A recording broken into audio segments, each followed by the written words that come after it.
मागील भागात आपण पाहिलं, प्रणीतच्या आणि नयनाच्या लग्नाचा दिवस उजाडला होता. सुमनबाईंनी योगिता आणि गायत्रीला नयनासोबत सकाळीच मंगल कार्यालयात पाठवून दिलं होतं. त्यामुळं नयनाची तयारी अगदी शांततेनं आणि व्यवस्थित झाली होती. पाहूया पुढे दुसऱ्याची बायको भाग 34. दुपारी 12 वाजायच्या आसपास वऱ्हाडी कार्यस्थळी पोहोचले. तोच बँडवाल्यानं बँड वाजवायला सुरुवात केली. सोपान मामा, संगीता मामी, सुमनबाई आणि अजून पाहुणे मंडळी मुलाकडच्या लोकांचं स्वागत करण्यासाठी मंगल कार्यालयाच्या गेटपाशी गेले. गेटपाशी मध्यभागी एक चौरंग आणि आजूबाजूला 2 पाट मांडलेले होते. या प्रणितराव, इथं उभं राहा, सोपान मामा प्रणितला म्हणाले. प्रणित चौरंगावर उभा झाला. शामराव आणि लीलाबाई त्याच्या आजूबाजूच्या पाटावर उभे राहिले. लीलाबाईंचा थाटमाट बघण्यासारखा होता. आपल्या गळ्यातली मोहनमाळ, चंद्रहार, पोहेहार, नेकलेस आणि मंगळसूत्र त्यांनी हाताने नीट केलं. नाकातली नथ सुद्धा थोडीशी दाबत सरळ केली आणि त्या ठसक्यात म्हणाल्या, चांदीचं जानवं देण्याची पद्धत असते म्हणलं लग्नात. तुमच्या इंजिनियर जावयाला काय असलं सुताचं जानवं देणार का तुम्ही? संगीता मामी प्रणितला ओवाळत होत्या. सोपान मामांनी प्रणितला जानवं घातलं होतं. अहो, जानवं ते जानवं, चांदीचं काय किंवा सुताचं, सोपान मामा म्हणाले. ते काही नाही. चांदीचं जानवं देत असले तर पुढं जाऊ, नाही तर, लीलाबाई म्हणाल्या आणि सगळ्यांचे चेहरे उतरले. अहो ताई, असं नाराज नका होऊ. मी देतो चांदीचं जानवं. मामा काकुळतीला आले होते.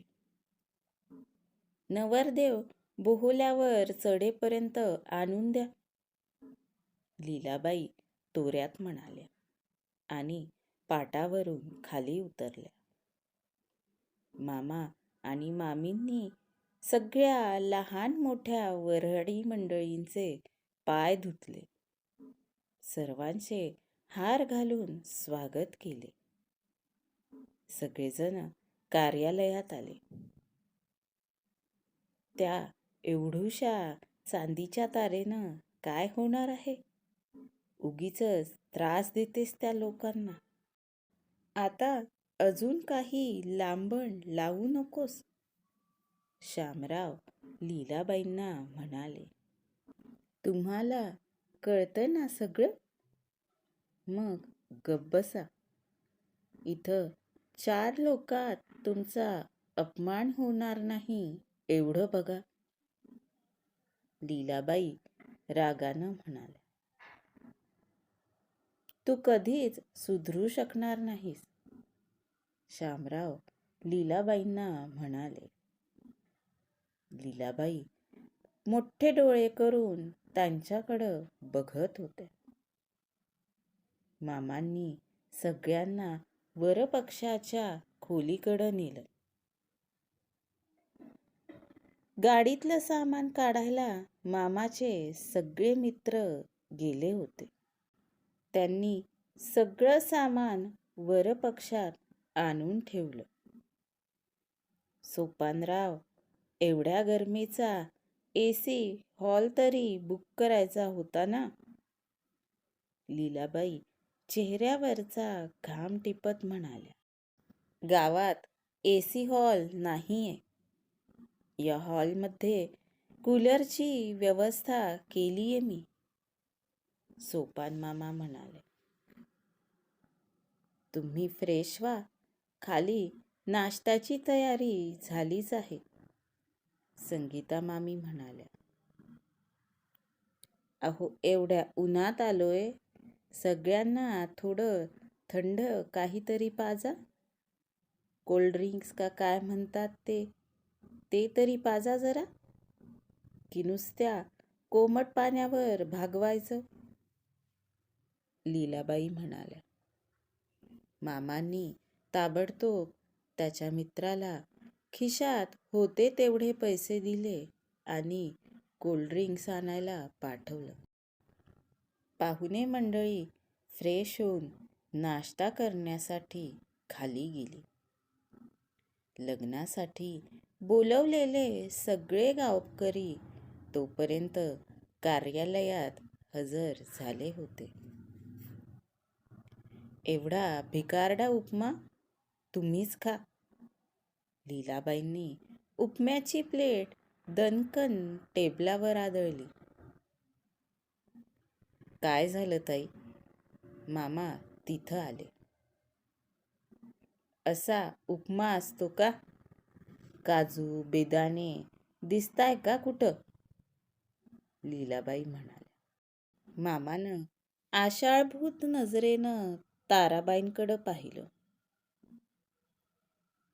लीलावहिनी, छोटं गाव आहे हे. इकडं असंच साधंच असतं सगळं. 11:30चा मुहूर्त होता लग्नाचा. तो तर टळला आता. आपण जाणून उशीर का करायचा? लग्न मुहूर्त टळल्यावर काय होतं ते तुमच्या दोन्ही मुलींच्या संसारावरून कळतंय ना? ताराबाई हळूच म्हणाल्या. बरं बरं, असू द्या, लीलाबाई म्हणाल्या. ताराताई, साखरपुडा सीमंती पूजनाचा कार्यक्रम आपण आज सकाळीच करून घेणार होतो, पण आता एवढा उशीर झालाय तर. मामा बोलता बोलता थांबले. जेव्हा एकमेकांना कपडे घेतलेले असतात तेव्हा ते सीमंती पूजनाला देत असतात, हो ना? आता तुमचे कपडे तुम्हीच घेतले आणि आमचे आम्ही. मग कशाला पुन्हा ते एकमेकांना देत बसायचे? लीलाबाई म्हणाल्या. हो सोपान भाऊ, आधीच उशीर झाला आहे आणि साखरपुडा केला काय किंवा नाही केला काय, आपण लग्न करतोय ते जास्त महत्वाचं नाहीये का? ताराबाई म्हणाल्या. ठीक आहे, तुम्ही म्हणाल तसं, मामा म्हणाले. काय ठीक आहे? सोपानराव, मला तुमच्यासोबत बोलायचं आहे, लीलाबाई म्हणाल्या. काय झालं? अजून काही चुकलं का? आमच्या सगळ्या चुका पदरात घालून घ्या. मामाचा चेहरा केविलवाणा झाला होता. चुकाच पदरात घालत आहे. जरा तुमच्या बायकोलाही बोलवा, लीलाबाई म्हणाल्या. सोपान मामा, संगीता मामी आणि लीलाबाई तिघं बाजूला गेले. आम्हाला वाटलं तुम्ही आमच्या तोलामोलाचं लग्न करून द्याल, पण इथं तर सगळा अंधारच दिसतोय. काहीच व्यवस्था केली नाही तुम्ही. कूलर नाही की थंड पाणी नाही, खायलाही धड नाही. असं असतं का लग्न? आमच्या नागपुरात येऊन बघा, लग्न कसे असतात ते, लीलाबाई म्हणाल्या. गावाच्या दृष्टीनं आणि गावात जे मिळू शकतं ते सगळं केलंय मी. आता ह्यापेक्षा जास्त मी काहीच करू शकत नाही. लाईट गेली तर जनरेटरही आणून ठेवला आहे.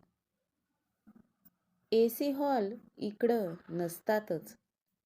मुळात इकडं लाईटलाच एवढं व्होल्टेज नसतं की AC सुरू होईल. आता अजून काय करू तुम्हीच सांगा, मामा हात जोडून म्हणाले. ठीक आहे, आता ह्यावर एकच उपाय आहे, लीलाबाई म्हणाल्या. काय उपाय? मामींनी विचारलं. 2 लाख रुपये कॅश, लीलाबाई म्हणाल्या. 2 लाख? मामाच्या तोंडून शब्दही थरथरत निघाले. हो, 2 लाख रुपये कॅश. आणि ही गोष्ट फक्त तुमच्यात, माझ्यात आणि संगीताताई, आपल्या तिघातच राहील. आता नवरदेव मिरवायला नेऊ आम्ही. हनुमानाचं दर्शनही घेऊन येऊ. तोपर्यंत पैसे तयार ठेवा. वरात परत आल्यावर तुम्ही प्रणीतला ओवाळून घ्यालच, तेव्हाच माझ्या हातात पैशाची बॅग द्या. आणि तसं होणार नसेल तर स्पष्ट सांगा. आम्ही वरात तशीच परत नेऊ. तसंही आमच्या प्रणीतसाठी खूप चांगल्या आणि शिकलेल्या नोकरीवाल्या मुलींची स्थळं आलेली आहेत. लग्न मोडलं तर त्याला फायदाच आहे. त्याला नोकरी करणारी आणि हुंडा देणारी मुलगी भेटेल. कसं आहे ना, आमच्या मुलाला आम्ही एवढं शिकवलं, एवढा पैसा लावला. त्याचा हिशोब तुम्हाला काय सांगणार?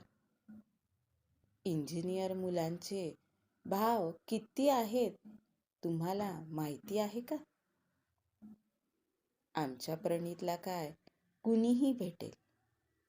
तुमच्याच मुलीचं बघा काय होईल ते. छोट्या गावात गोष्टी पसरायला वेळ लागत नाही. तिचं असं भर मांडवात लग्न तुटणं वाईटच, नाही का? लीलाबाई म्हणाल्या आणि छद्मी हसतच वरपक्षाच्या खोलीकडे गेल्या. तारावंश, लग्न लागायला आधीच उशीर झालाय. चला नवरदेव घोड्यावर बसवू. लीलाबाई ताराबाईंसोबत बोलत होत्या. सोपान मामा आणि संगीता मामी मात्र शॉक लागल्यासारखे स्तब्ध झाले होते. मला वाटलंच होतं, ही बाई असंच काहीतरी करणार. जळली मेली ती काळतोंडी नैनी. सगळं लुबाडूनच शांत बसेल का माहीत नाही. काय तर म्हणे, आम्ही आमच्या मुलाला शिकवलं, पैसा लावला. पण ही दळभद्री आमची कार्टी नव्हती तरी आम्ही तिला शिकवलं. आम्ही पण तिला पैसा लावला. मग आम्ही कुणाला पैसे मागायचे? संगीता मामी मामावर चिडल्या होत्या. संगे गप रहा जरा, मामा तिला म्हणाले. काय गप रहा? झाला तेवढा तमाशा खूप झाला. आता मात्र हिच्यावर काही खर्च करायचा नाही. लग्न मोडतंय, मोडू द्या. गावातले लोक आलेत, जेवण करून जातील. तसाही जेवणाचा एवढा पैसा वाया जाईलच. पण त्या बाईला 8 आणे द्यायचे नाहीत. मामीच्या डोळ्यात अंगार होती. जरा शांत बसशील का? मला काहीतरी मार्ग काढू दे, मामा म्हणाले आणि तिथून बाहेर पडले. काय होईल पुढे?